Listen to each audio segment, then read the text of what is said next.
Good morning. Good morning, everyone, and a warm welcome to each and every one of you. Thank you so much for joining us this morning for the Data Analytics and Business Growth webinar. My name is Anthony Ngatia. I'll be your host for this session. And today's webinar is brought to you by Adept Technologies. We're a leading solutions provider in data management, e-learning solution, and customer engagement. We've been in the IT outsourcing industry for the last 16, 17 years, since 2006. And so we look at ourselves as more of a partner and not just a service provider. So it's a pretty cold day today. So I hope you have your warm cup of tea, cup of coffee, cocoa nearby.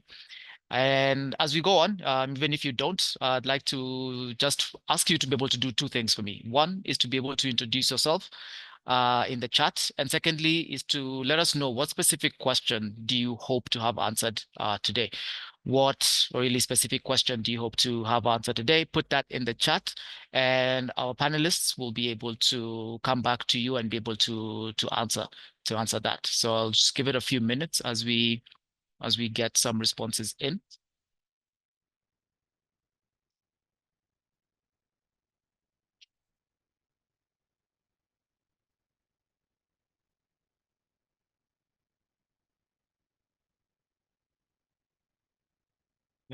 All right, great. Thank you.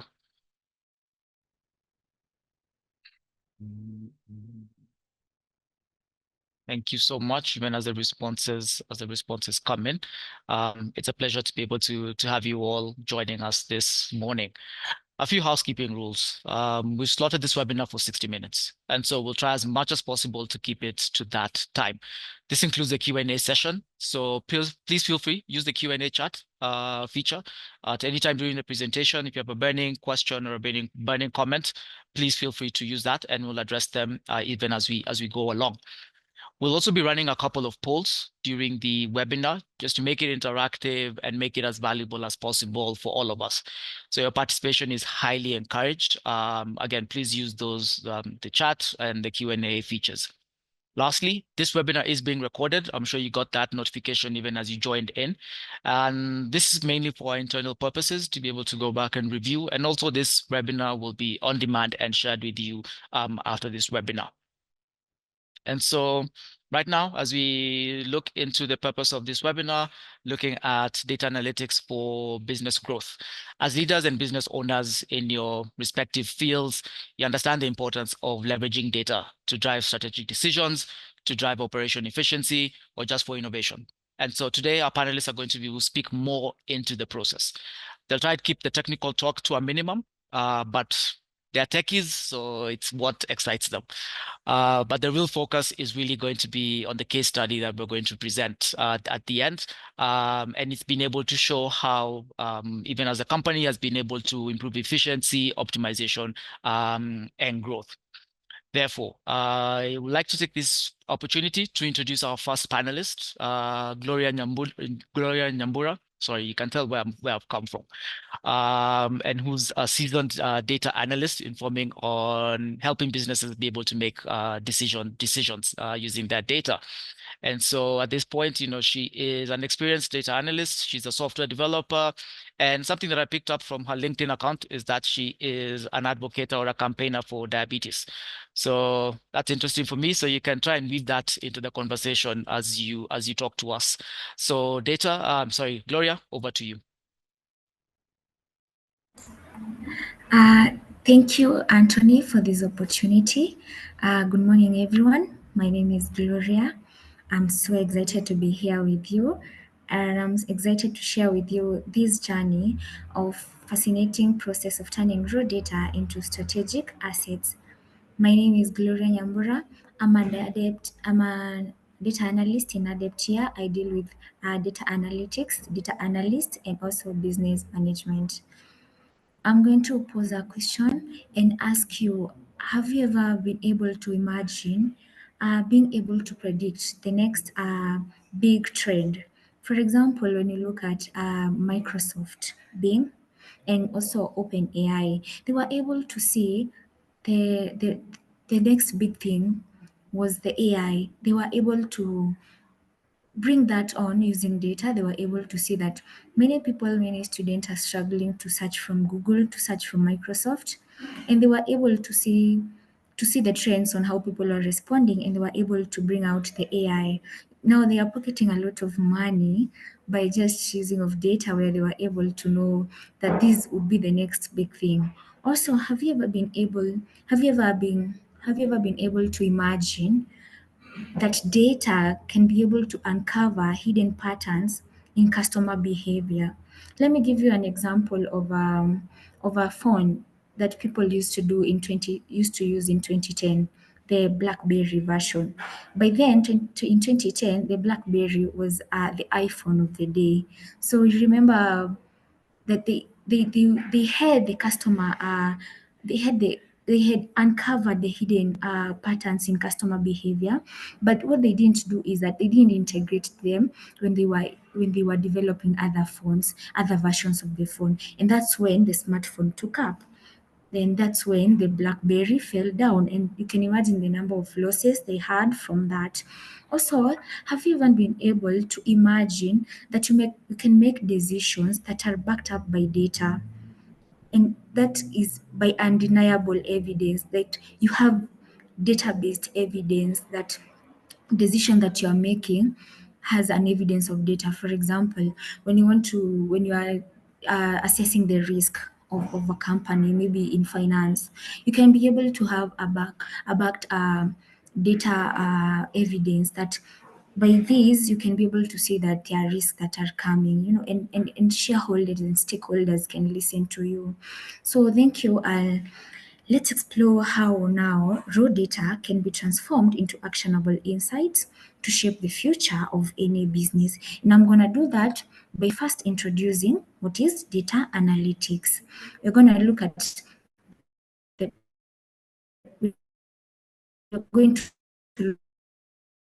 look at the process that is always followed when you're doing the data analytics part of it. So the process, when you're doing data collection, this is where now you have the raw and unprocessed information. You can collect data using surveys. You can collect data using questionnaires. You can collect data by, for example, when you're looking at geographers, you can collect data by capturing images with satellites. You can collect data by interviews that are recorded. You can also collect data by observation. So that's how the picture you can see there, where there are bricks, green bricks, brown, orange, white. So that's how data comes in. When you collect data, it's just like those bricks that are there. It is so unprocessed. And even if I collect data and I give it to someone, you can be able to get an insight of what exactly it is about. So that's how you do the data collection. And then after that, you can move to when you can move to exploration and processing. So here we want to start sorting. We want to start arranging. We want to clean. For example, when you want to remove the duplicates. You want to remove the inconsistencies. You also want to look at if this data that you have collected is the data that is really needed, so that you can be able to move to the next process. Well, if it's not the data that you needed, you can go back to the data collection and collect the exact data that you want to have, so that you can be able to analyze. When you come to arranging, you can give different categories to different data, so that you can be able to arrange them in tables and columns. I know some of you have looked at data when it's in an Excel, how it looks like, the structure part of it. It has rows, it has columns, and then there are categories that are followed there, maybe gender, there's age. That's how you can look at the data exploration and processing part of it.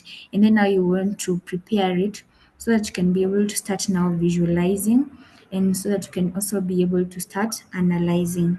So when you want to do the visualizing and analyzing, you want to get insights and predictions from that data.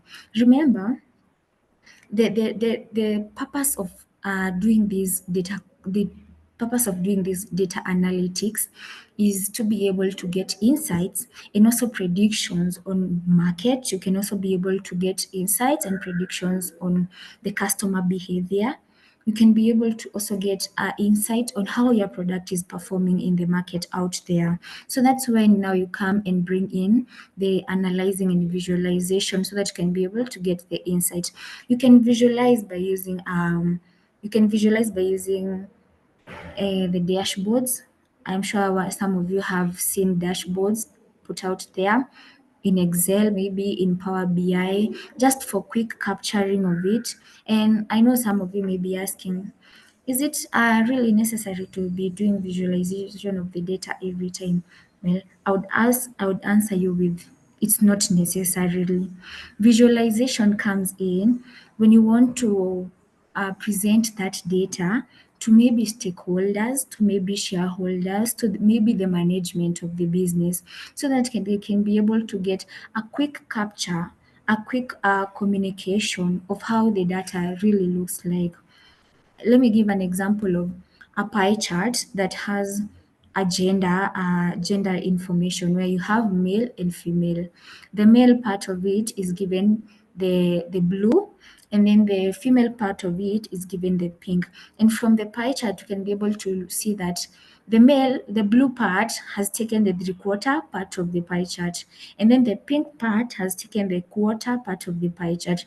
So just by a quick grasp of that pie chart, you can be able to know that the male are many compared to the female. The male ratio, you can be able to see the male ratio pattern in the data. So that's when data and the data visualization comes in. When you want to present to the management, if you want maybe to show them so that you can get more donors, so that you can get more finance, so that you can be able to communicate information quickly.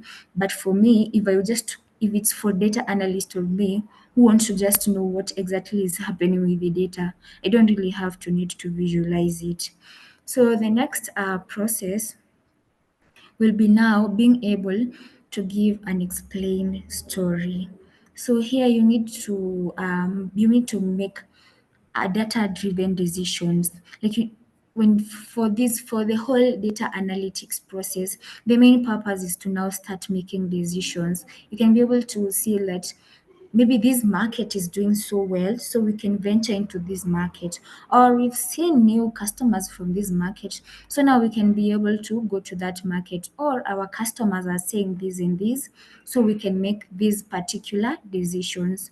You can also look at the decisions like how is our marketing performing. When you do the marketing when you do marketing for a specific product, you can be able to know what marketing how did our market perform in various social medias, and what social media can we be using from now henceforth that you've seen that is really bringing a lot of people to this product. So that is the data analytics process.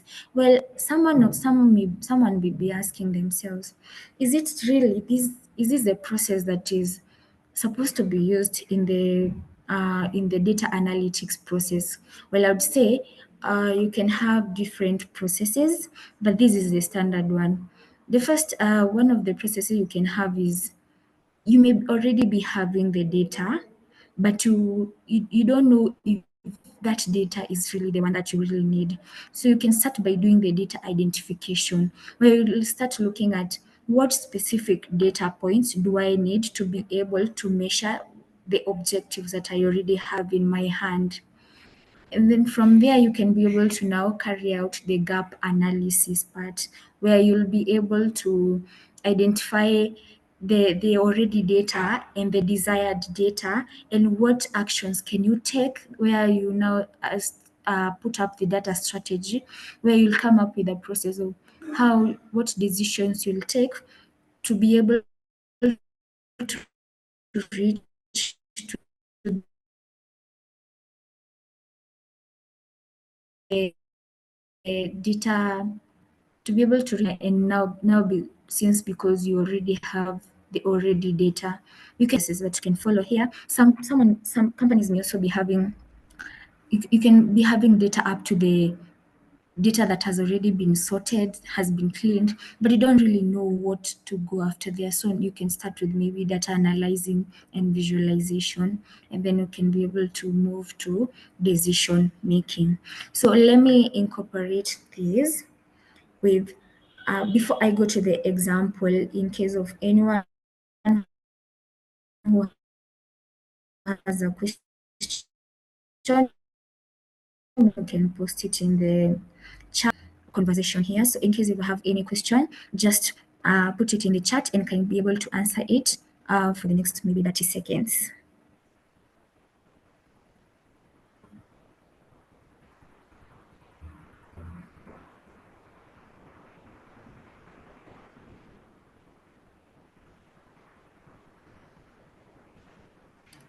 All right. So let me go to an example so that I can be able to demonstrate exactly how these data analytics can move from one process to the next one. I'll start with data collection. So in the sales, let me give an example of a sales and a marketing department where, in example, in Adept, we've come up with a new product and you want to put it out there so that you can be able to market it. We can have we can post it in our website, that telling them, blah, we have this product, blah blah blah, it is used to do this and this and this. So we can post it in the website, we can post it in the LinkedIn, we can post it in any social media, and we can also send emails to potential clients who by a chance they had asked us about the product. So what data are we going to collect from that? We are going to collect the customer feedback data. For those who have already used the data or they have seen it, how do you feel about it? We can also collect the website inquiries after we posted from websites, from social media links, from emails that we've sent.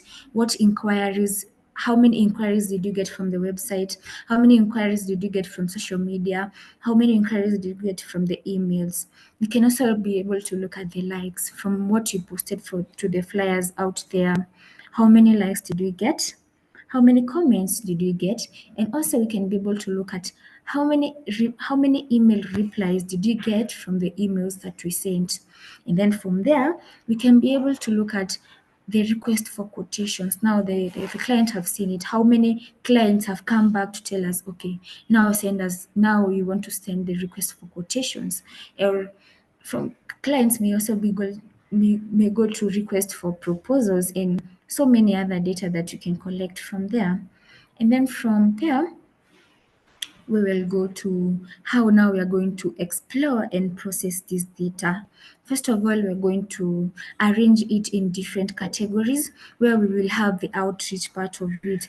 What ways did we use to do the outreach? We used posts in social medias, in websites. We also sent emails, and we also paid visit to some of the customers that we had. Also, from you can also categorize data in inquiries part of it. We got inquiries from web, and we also get inquiries like RFQs, that is the request for quotations. Also, after getting the inquiries, how many proposals were they sent? And how many meetings did we hold us as a company so that you can be able to discuss the quotations and the proposals? And then from that you can be able to also categorize the one client by looking at the number of clients that were onboarded from all those clients that were able to reach out to us, and we were able to send them they were able to send us request for quotations. Then from there, we're going to look at data analyzing and also visualization. So here, we want to get the insights and predictions on how our product is performing there and how our marketing performance was. So from there, we were able to see that there were so many website inquiries there were so many inquiries that came from websites. Sometimes you can post to social medias, but then you'll find out that maybe the website is the only website that is bringing the inquiries. Maybe the social medias are just for sensitization, but really there are no inquiries that are coming from the social media. So we were able to see that 50% of client inquiries they came from websites. These are now the insight that we are getting. We are also able to see that there was a 30% particular uh, request for a particular service.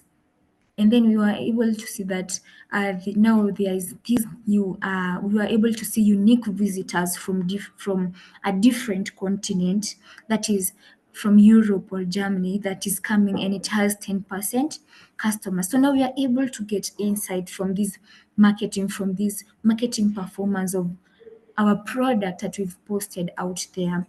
And then from there, we can be able now to make a decision that is data driven, where we are able to know that now, since 50% of inquiries really came from the website, then that really means that the website team management is really good, doing a lot of good work. And we can also be able to see that what if we set the target to 60% and see how many inquiries we can get from there, since the website is really bringing a lot of client inquiries. Also, you need to also you can be able to come up with a decision that so since we saw that there's 30% request for a particular service, how about we say that, okay, so now this particular service is on very high demand. So what are we going to do? We're going to adjust the prices. You know, when something is there in the market, you don't want to keep it in the same price as it was. You want to do some adjusting prices here and there. And then when you come to 10% of customers that really came from outside, the unique customers, you're looking at, wow, so in this Germany and Europe, we can start exploring a market from there, and maybe we can come up we can start coming up with a company from Germany or Europe, or we can also maybe start paying visits to those markets. So, well, that's the end of my presentation. And as I wrap up, well, I'd like you all to remember that you are standing on the brink of new era of data. So data isn't just a byproduct by now, and you all know that, but it's a powerful driver where innovation and success is really coming. When you look at very many big companies here, the innovation and success really is really coming from the data part of it. So here is what I can leave you all with. Whether you are a beginner or you are an experienced data analyst in this field, know that every question and every piece of data analyzed brings you closer to uncovering the unknown, and that's how we always get to innovation by use of data. Thank you so much for listening to me, and Anthony, I'll give it back to you. Thanks, Gloria. That was an informative presentation. I'm a huge Lego fan, so you kind of triggered my childhood there. But I also didn't hear what your diabetes campaigning, but that's on a light note. We can be able to talk about that on this side. And even as we go into the questions in the chat, I'd just like to be able to understand from the attendees, just from the visualization that Gloria has shown us, just looking at the different how your data sort of looks like from the raw to the final end product. I'd like to be able to understand from you again, what sort of data does your organization deal with? Like, what does it look like? Is it at the raw stage where it's just all mixed up? Is it at the exploration stage where it's been able to be tidied, put nicely into different colors? Or even perhaps you're at the visualization stage. So it'd just be interesting to get that input from you. And Gloria, so I have two questions for you. And the first question is from Anonymous, and he or she says, how do they know if they have enough data? Thank you, Anthony, for that question. Thank you for that question. It's really a nice one. To answer that, I've just said that every piece of data analyzed just brings you closer to uncovering the unknown. You don't really have to, you don't, no one knows the data that is enough. But when you do the analyzing and you uncover it, you're able to do the unknown. You'll be able to know, oh, so I also need these other data so that I can be able to achieve this. So really, there's not enough data, but every data analyzed brings you closer to uncovering what is yet the unknown. Yes. Okay, all right. Thank you. I hope that answers anonymous attendee's question.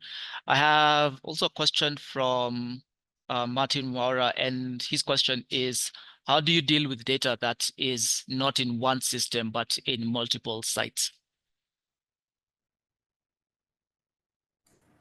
Okay, how do you deal with data that is not in one system but is in multiple sites?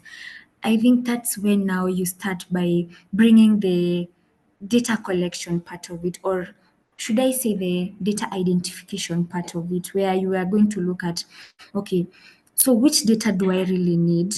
I need this. You can come up with an Excel sheet that has checkboxes where we can come up with these are the particular data points that I need. Where can I get them? Here, tick them. Is it in the website? Is it in SharePoint? Is it in there? And then now here, this year, now the data collection comes in.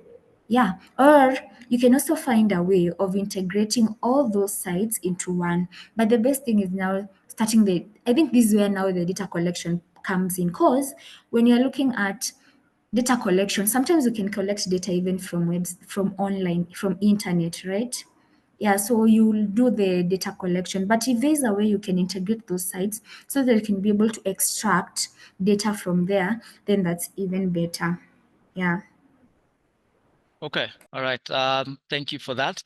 At this point, I'd also just like to, I know I haven't introduced our second speaker, so I'd also just like him to be able to pick up some of these questions even as he goes on. And introducing our second speaker, we have William Gatteri. He's a project manager and product development, and also a team development by profession. He's been in the industry with over 10 years of experience. And so William has graciously been able to taking us through the case study. But William, even as we go into the case studies, I'll also throw in those questions, do you, how you are able to look at data that is in multiple sites, or how do you know if you have enough data? So over Yeah, to you. thank you, Anthony. First, I promise the shirt in the picture and what I'm wearing today is purely coincidental. Wasn't planned, no data driven there. But those are really good questions. How do you know you have enough? So picture yourself, you just started a business, beauty or salon business. It's been running for 1 week, right? That by itself, you can start to look at what's happened this past week. And you can say on Monday, I had 5 visitors and they all came in at 2 p.m. Tuesday, they came in at 10. So you're starting already to collect information. Do you have enough? Perhaps you need another week, or you could just go off that first week and say, I'm seeing my lipstick moving at 6 p.m. So I need to be, I should have my various shades available, even as I'm marketing this business. I'm putting out the word that I've opened a salon in this location. So really depends in your context, in your situation. And what we've been accustomed to is that you need a full hard drive of data, right? And that's probably it works in some industries where you need a full sort of set to make predictions. But remember, even getting to that full hard drive took time, right? It takes a day, second day, third day, and it's grown up over time. So wherever you are, you could start from there and you can start to analyze as you go along. Gloria mentioned that data helps you make adjust even pricing. So you can realize, even just from realizing where your inquiries are coming from, where your demand is coming from, it informs certain decisions. Who do I hire? Do I need more salespeople? Do I require to adjust my prices downward? Right. And that's how you see supermarkets and say, maybe to adjust to either it's demand. And there are so many other dynamics. I know supermarket is not necessarily the best example, but there are always offers. So are they taking advantage of foot traffic? Are they trying to adjust with the times, with the seasons? And so data can help you in myriad ways. If it's sitting in diverse places, Martin, I think, do you need it all? Right? Identify what you need, and you can start to bring it together. Is it possible to bring it all together at once? Maybe yes, maybe not. But I believe you should be driven by an objective. And as I get into our case study, I should say that Adept has been on a data journey.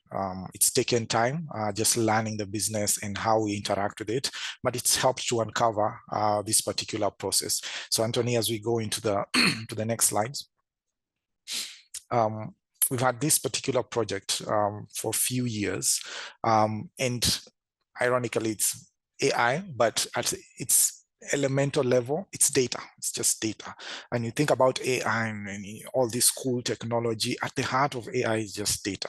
And the work itself involves just accurately classifying data for a model. And this client sits in Europe, and they have this treasure trove of data, and they're always collecting. And here on our end, we are entrusted making sure that it's accurately classified for the purpose for which they have. So you've had a project for a while. But we realize there's an opportunity or a problem. Remember, data is the opportunity to get to that end goal is either driven by a problem or an opportunity. And we realize, despite room for improvement, we are not there yet. Our quality, our quantity can get better. And I believe that's what businesses are always looking at, right? You sit and you say, okay, we are doing well, but is there room for improvement? It's been the mantra since primary school, right? Your teacher saying there's always room for improvement, despite you getting a 90, right? And you put in a lot of late nights, there's always room for improvement. So you look at that and you say, is there room for improvement? What can I tweak? What can I adjust to do that? And we realize that even as this project works, it interfaces with other business functions. Operations from a production side of it. There's workforce management, how we recruit on board, how we retain the talent that's on the team. Finance, are we able to make enough, right? At the time when this is 2019, 2021, COVID had an impact, but now we've recovered. It's 21, 2022, and we're looking at this data early 2023. Really needs something to do, because at the time you're only just making barely enough to cover salaries, some few overheads, but we could see there was opportunity for that. And we were driven by objectives, right?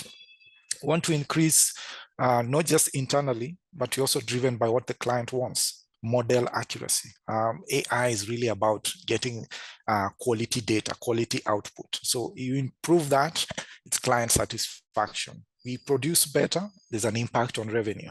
And if you're able to produce better, that should trickle down even to the team that's working on this, and you're boosting employee satisfaction. So armed with these objectives in mind, we went treasure hunting, right? Let's go.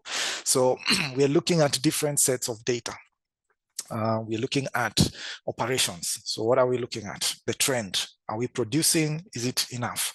And you can tell it's up and down, up and down. Now, AI work can be seasonal. Sometimes you have a lot, sometimes you have a little. But even so, there should be a threshold. There should be a balance because it allows you to, to plan and forecast even your needs internally. Now, think of you as a business, whether you're producing tangible outputs or providing services. You want to be able to come to a baseline where you can track, you can know I need 6 resources. At any given point, I should have 6 resources available to deliver, right? You should be able to produce 20 units of output, whatever that measure, what output looks like. That helps you plan and track and know, because you're not just working in isolation, you're working with suppliers. So that's really important, and even for us. And you could tell the inconsistencies, the gaps between what the client, the target, that's the orange line, and what we are able to do. You can tell, it's always fluctuating, and we are leaving room for improvement as we go along. What else are we looking at? We're looking at it from a HR perspective, right? Are we properly staffed? Yeah, we are recruiting. Sometimes we are increasing, sometimes it's not. How do we onboard? How do we get and ensure that we have the right team, right? Between the actual team size and the optimum, are we properly staffed for this? And so again, we are seeing these gaps, and we look from a financing perspective, it has an impact, right? Anthony, as that graphic comes up, it's not consistent. Finance can't make accurate predictions, right? Will we be able to meet the target this month so that we can, we can make enough to cover what we need to run? And you can tell some months are better, some months are poor. Again, to someone sitting in the back office, like, we need consistency here. And at this point, it produced an opportunity for us. So we went again. So we've looked, we're looking at the data, we're collecting it. Some of it is available to us. Some of it we have to go out and find it, right? And as we go to the next slide, there's an insights. What do we need to look at? So we look at the data, what's available to us, the platform usage. With AI, you're working off of platforms, whether they own it, whether you own it or the client owns it. For you as a business, some of it's handwritten, right? You're making your records in a book. Others, you're using software. It could be your simple Excel and you have a tracker. Daily, you're just putting in your data. You could be at a point where you have all these financial systems and you're able to track that data, right? Wherever it is, you can start to look at it. For us, we could look at what's the average output. How fast are we working given the certain period of time? How much output are we putting out? What kind of errors are we getting and which ones are we getting right? And here it's just to determine where our stumbling blocks. What are the things, if we get better at, we could be able to improve the output. You're looking at average accuracy. You're looking at the total number of tasks. And is William able to produce based on the target? What needs to happen? And then we go looking for data, right? Let's have conversations with the team. Let's have conversations with our stakeholders. We had many meetings with the client. Can we do this on the platform? Can we tweak this? Can we tweak that? And what you realize is data provides you an opportunity to start asking questions, to start being confident enough to even approach your client and say, hey, we've been thinking about this tweak. We've been thinking about adjusting this way. And how can we do this? So all this is data we're trying to collect, and we're trying to get insights that those who've been on the project longer obviously score higher. You want them to do that, but there's still room for growth. Those who are joining start with very low accuracy, so it's impacting the overall average quality, which by essence for the client has an impact on the model accuracy. So how do you plug these gaps? Other insights we could tell, who's doing better from a demographic perspective. Anthony, if you bring up the graphic, please. Who's doing better, right? Find out our female side of the team has comparatively better accuracy than the male. What's the factor there? And when you look at the work, perhaps, I don't know, we could try and find out, is it you want more females on the team? Is it it's an aspect of images. So maybe the visual acuity is better with female than men. Women can make out colors better than men. So marginal aspects, but still useful for us. We realized prior experience matters. Now, as an outsourcing, as a player in the outsourcing industry, you realize a big part of the workforce, this is their first job. This is their first opportunity to get into a professional environment. And so you bring them on and you train them. But you realize on some aspects, you need some prior experience. May not be a lot. You need some knowledge. And if they don't have it, how do we build it in? So that aspect really taught us, how do we go back to the recruitment? How do we go back to the onboarding, right? How do we structure a training program that enables them to learn faster, learn better, and so that even as you join in, even if it's your low accuracy, it's not really too low. It's not in the single digits. It's approaching the 30s, 40s, so that you can catch up much faster to those who, if you look at your bell curve, to those who are in the middle, you can catch up faster and start to move towards the extreme on the positive end. So we've looked at the data, we've analyzed it. What does this mean for you as a business? You talked about, before you just, let's stick to the previous slide very quickly. Yeah. So you've looked at your data. You've had that 1 week of open data. So you've looked at your stock, or what's moved. Now you've been on the business for the first month. What's moved better?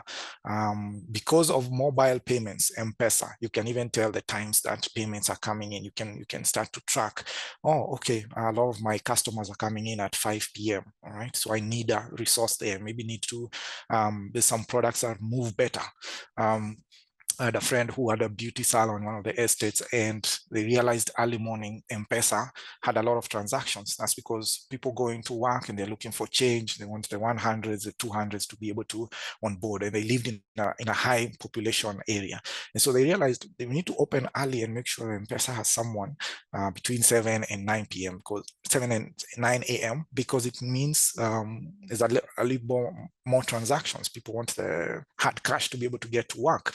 Again, in the evening, there's a construction going on. The construction workers need to get paid. So what are you learning from your data? What do you need to stock up on? Where do you need to adjust? What type of profile, perhaps even of your resources, do you need? What do you need to improve from that?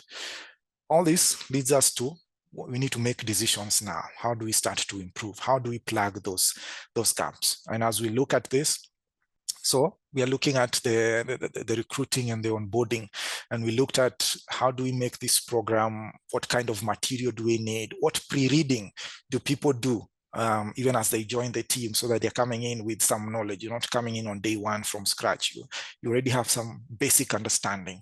Performance-based system, realized, a one-size-fits-all approach won't work. Incentivize those who are performing better, give a reason for those who are coming in to want to do better, right? And you start to see progressive differences, progressive change in a positive direction, better onboarding programs, and creating dashboards, right? And this is just part of the output from that dashboard. And Gloria talked about, you need to visualize. Now, of course, for our purposes here, seeing some of these adjustments is much better than showing you the Excel data, but really just communicates.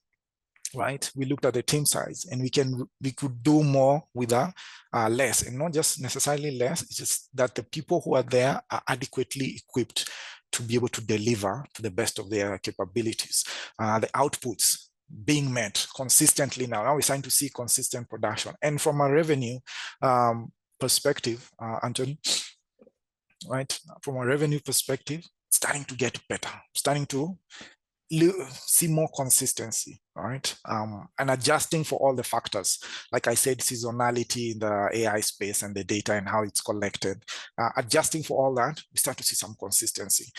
To your finance guy in the office, I mean, this is good news. Now they can start to, plan. To the CEO, this is starting to make sense, right? We're on a stable trajectory. Now, how do we start to adjust? How do we start to forecast for the future? Now, a lot of these benefits, of course, as a business, you are enjoying them. But remember, the client is still at heart. Like I said, increase in model accuracy was something that was big for the client. And once this consistency starts to grow, and more of the team is starting to produce better, more and better quality work, their model also grows. And their model has grown significantly, right? And they're able to do, if average quality was in the 30s and 40s, now it's in the 60s and 70s. That means for every 10 instances, the model gets 7, right? That's high. There's still room for growth, always, but it means it's freeing up resources. And that has meant freeing up resources for them to do what? Find more business from 2-3 countries. Now they're in more than 20 countries. They're starting to see the impact. They can go in with more confidence that our model is much better. It has opened up more work streams. So whereas we're just more on the data processing end, we are now starting to learn more about the quality assurance part of the business, which was primarily handled by the client. Now they are more confident in your ability to do more. And think about it for yourself as well. If the client was just happy with you just painting their nails, now they want, can you even make my hair? Right? They're starting to give you more confidence. Can I give you more business? And they even ask you questions. Can you do this? Can you supply this? Right? I've seen you've been consistent. You're above average in your KPIs. Can you do more in this regard? And so that has been a journey for us. And I invite you, as you look at this, whatever data you have, measure it. analyze it, and then start to make decisions based off of it. And it's not a linear process. Gloria showed us that model where you start with your collection, but you could realize you need to go back. You could get at the analysis stage and realize, I don't have the full picture, or this picture still needs to improve. You could go back to collection. You could get to the story and start to make decisions and realize, oh, okay, maybe we did factor something. Can we analyze a bit more, right? It's telling an incomplete picture. So think of it as cyclical. Think of it as something that is continually growing. And as you do this, you start to leverage data more for decisions. Now, I know a question you could ask is, now do I need to hire a data analyst on the team? Right? Yes, if you have the resources, yes, but not necessarily. Invite you to look at it as a way to tell stories. Look at your data, just as simple as it could be. Just start to look at it and, what is it telling me? Simple analysis on an Excel. What's the minimum? What's the average? What's the maximum, right? Do a few things, fluctuate, move some things around, create some graphs, and start to look at what the data is telling you. And if there's a need to do more, we are more than happy to advise you on that, right? So thank you. I'd like to hand this back to Anthony. I know there are a few questions. I'll be happy to take on an answer what I can. And as we proceed and look to land this plane. Thanks a lot, William, for that informative case study and just showing how we've been able to grow over the years, and what that has also meant for our own client. At the end, being able to expand into different nations, into different countries, that's huge. That's huge for them. Being able to ease their efficiency, make it easier for them to be able to work, allocate their resources into other parts of the business. And so I'd like to open up to the attendees. If you have any questions, again, please use the Q&A or the chat option to be able to raise those questions. And even as they come in, William, I'd just like to to throw this to you.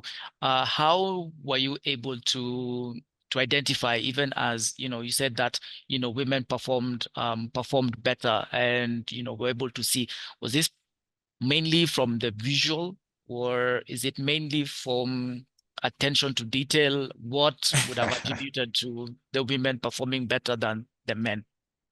Anthony, that's a loaded question. Today is Girlfriend's Day, so trying to say some nice things about female gender. Yes. Now, different nuances, and the project entails just looking at data. And yes, the difference in being able to make out, what do you call it, colors or visual perception could be much better in women than it is in men. Slight advantage, but just for us, attention to detail. You can tell this is, so the button is half black, half white, and just being that. But also because the project, we're also an impact business, and so target populations, youth, women. So you tend to kind of get more women on staff, right, on some of these projects, and that was just a byproduct of the impact sourcing. It could be for other businesses, it could not, but it was an interesting observation there. Now, does it mean we just prioritize all female candidates who come through? Not necessarily, because now onboarding process also means, do you have some requisite knowledge? Can you do some tests? Can you pass these tests? Now, regardless of the gender, you should be able to meet that. Okay, so this has also informed even how the onboarding process takes place, and the expected, the delivery from that process, that training process. Yes. All right. Yes. Okay, I can see two questions, actually three. So I'll answer the one. Wangeshi, yes, we will provide you with a recording after this for your recap. Martin mentions that their data at his company is at the exploration stage. So not much of a question, but it's just a statement that we put out earlier, but perhaps you can be able to talk more into that. But he asks a second question. And what affordable softwares are there that he can be able to use to analyze the data?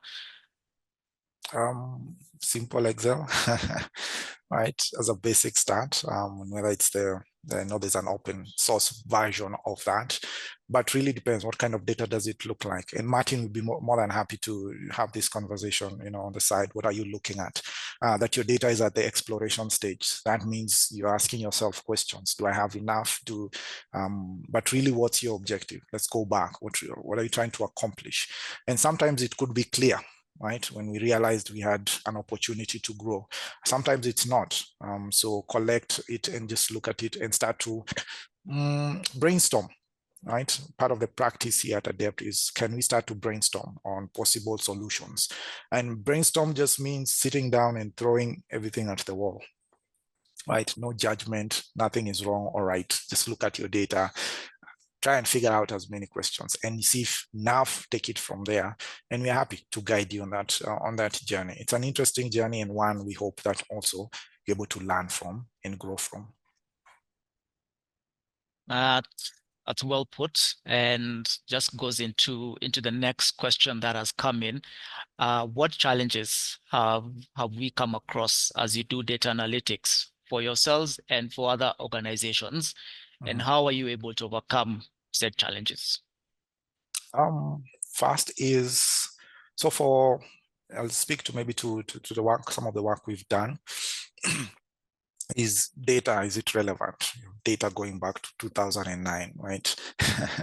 Do you want to go as far back? So you have this client and they have this data going back 2006, and will it make sense now in context? I think COVID reset a lot of things, expectations, preferences, and it's talking to the client and realizing how can we adjust and take care of context. So sometimes you have the data, does it make sense to look at all of it? What makes sense? What's the context? What are you trying to figure out?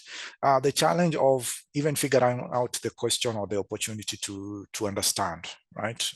As a business, bottom line is important. Are you making profit? Businesses exist for profit a lot. There are others that exist for impact. So whatever your North Star is as a business, is also important to understand. What are we here for? And therefore, is the data aligned to that purpose? Challenges internally, of course, is just making sure it's consistent, right? That you're constantly aware of that. And I liked the question by Martin. My data is all over the place. Not all over the place. It's in different, diverse locations. That's just awareness, right? And it's half the battle. You're aware. I have data. It's in many places. Now you already have a problem to start to solve. How can I bring it together? It's figuring that out, making sure you're consistent, whether in your sources, and that you're tracking it consistently, and developing a structure to it.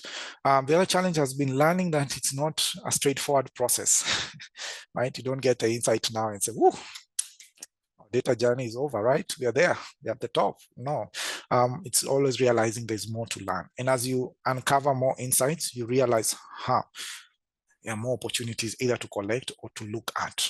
And then knowing that you won't always have all of it. Some of it you may have to, not all gaps. You won't be able to fill all gaps. And you have to be content sometimes in knowing that we'll get there. Maybe there's some data that we need that might be expensive to acquire, and saying, we'll get there. Let's work with what we have. So I think the biggest challenge is just being aware of the different nuances of how to handle data, where it is, bring it all together and align it to your single purpose and what you're trying to do. And most importantly, just getting everyone to buy in. Right? Not everyone is a fan of data, certainly, right? You have to grow into it. You have to practice it. You have to be comfortable around it, even if it tells you something you're not willing to, or you don't want to hear at that point. Yeah. Thanks, William.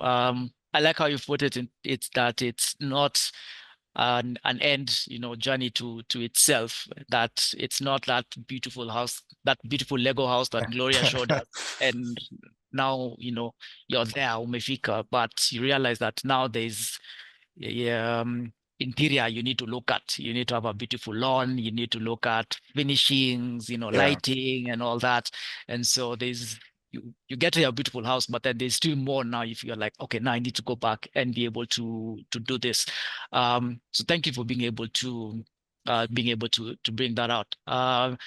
I'll give it a few more, seconds as we just wrap up. I note it's now 10:55, and as I mentioned, we had slotted this for exactly 60 minutes. So we have 5 minutes left. In case there are any other burning questions that you'd like to raise to both William, Gloria, or myself, we'll be able to answer that with the time that is left.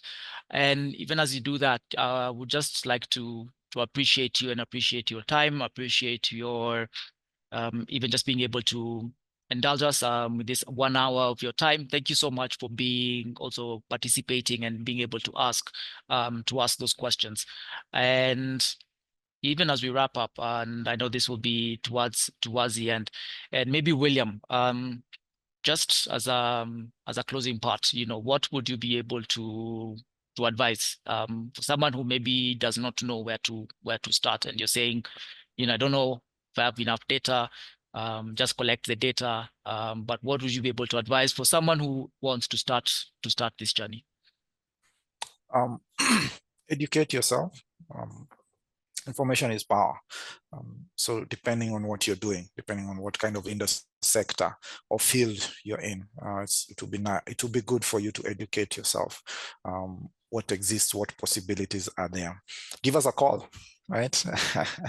We're more than happy, by the way, just to advise. No expectations, no strings, just what's your problem and how can we learn and help you on that journey. You're just starting out, you're trying to do this yourself. Don't be afraid. Keep going. It may seem like a very simple analysis, but just keep going. Do it, whatever you learn, take it back. How else can I improve? And more than anything that you're aware is the biggest obstacle. Once you overcome that, everything else just starts to fall into place. And then lastly, just know your objective and align it to that. Yeah. Awesome. Thank you, William. Gloria, parting shot. I would say data analytics, data is a process. Data is now the next big thing in global wide. So what I would say is start the journey as early as now, learn the basics. Know, as William has said, if you have any questions, give us a call. Yeah, that's what I would say to you guys. Amazing. Thank you so much, Gloria. Thank you so much, William, and to our attendees. Thank you so much. And we appreciate each and every one of you. Wishing you all a warm and fruitful Thursday. So thank you so much, everyone. Have a good day. Bye-bye.